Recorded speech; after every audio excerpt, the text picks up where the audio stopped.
தலைவர் பொறுப்பையும் நானே எடுத்துக் கொள்ளுகிறேன். தேர்தலின் வெற்றிக்காக அயராது உழைக்க வேண்டும் என்ற நோக்கில் பாட்டாளி மக்கள் கட்சியின் தலைவராக பொறுப்பு வகித்து வரும் மருத்துவர் அன்புமணி ராமதாஸ் பாட்டாளி மக்கள் கட்சியின் செயல் தலைவராக நியமனம் செய்கிறேன். பாட்டாளி மக்கள் கட்சியின் செயல் தலைவராக நியமனம் செய்கிறேன்.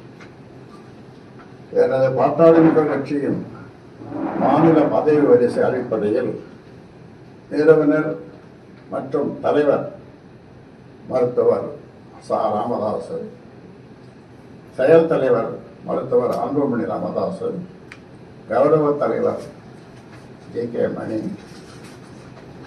பொதுச் செயலாளர் வடிவேல் ரமணன், பொருளாளர் திலகபாமா, மாநில துணைத் தலைவர்கள், துணை பொதுச் செயலாளர்கள், அணி பொறுப்பாளர்கள் உள்ளிட்ட அனைத்து பொறுப்பாளர்களும் தற்போது உள்ளவாறே அமைப்பு ரீதியாக செயல்படுவார்கள்.